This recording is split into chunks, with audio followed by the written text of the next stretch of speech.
नमस्कार दोस्तों, इस स्टडी विद हैप्पीनेस में आप सभी का स्वागत है। और दोस्तों, आज की वीडियो में हम बात करेंगे यूपी ट्रिपल एससी में नॉर्मलाइजेशन की।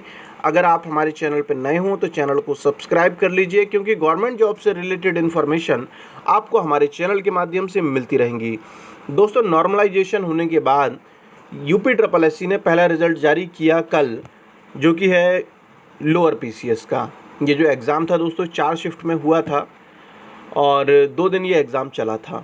कई लोगों के पेपर कठिन आए थे, कईयों के सरल आए थे।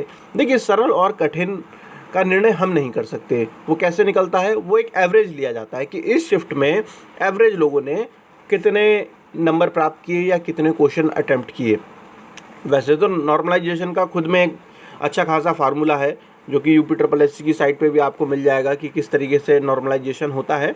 मगर यहाँ पर मैं आपको थोड़ा सा आसान भाषा में समझाने की कोशिश कर रहा हूँ, जिससे कि आप उसका बेसिक समझ जाएं और आगे की परीक्षाओं में आपको उससे लाभ मिले। देखिए दोस्तों, 4 शिफ्टों में ये एग्ज़ाम हुआ था लोअर पीसीएस का।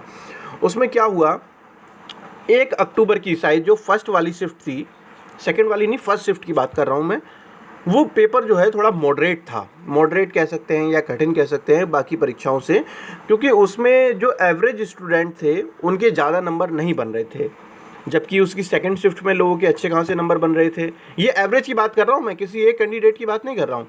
और उसी तरीके से जो उससे पहले एग्ज़ाम हुआ था उसमें भी ये हुआ था।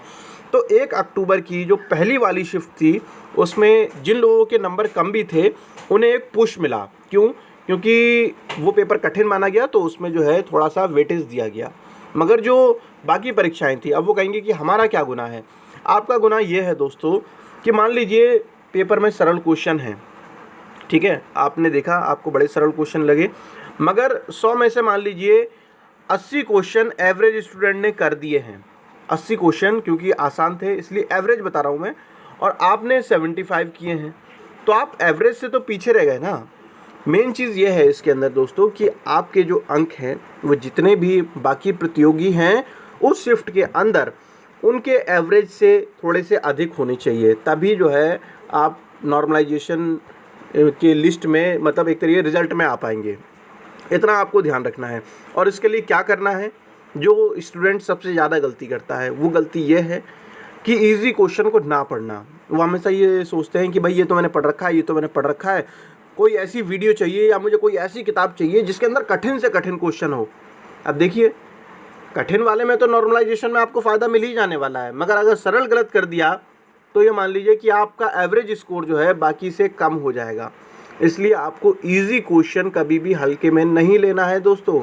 वो गलती आपकी नॉर्मलाइजेशन में भारी पड़ सकती है, ठीक है। अगर नॉर्मलाइजेशन ना हो तब तो इतना दिक्कत नहीं है कि इजी क्वेश्चन गलत हो गया, मगर नॉर्मलाइजेशन है और इजी क्वेश्चन आप गलत करते जाएंगे तो फिर दिक्कत हो सकती है, ठीक है। तो मैंने कोशिश की नॉर्मलाइजेशन को आपको आसान भाषा में समझाने की। अगर आपका कोई डाउट हो तो कमेंट सेक्शन में लिख सकते हैं, मैं कोशिश करूँगा कि जल्द से जल्द रिप्लाई करूँ। और दोस्तों, आप में से जिसने भी ईपीएफओ के लिए फॉर्म डाला हो, ईपीएफओ यूपीएससी, जो यूपीएससी एग्ज़ाम करा दी है, और Allahabad high court RO ARO के लिए जो भी अभ्यर्थी तैयारी कर रहे हैं, उनके लिए हमने इंग्लिश की क्लास स्टार्ट करवा दी है। रोज़ाना दोपहर के 1 बजे आपको क्लास मिला करेगी, ठीक है। तो आज भी वो अपलोड की जाएगी, तो आप लोग वहाँ से पढ़ाई कर सकते हैं। जल्द मिलेंगे दोस्तों हम नेक्स्ट वीडियो में, तब तक के लिए जय हिंद, जय भारत।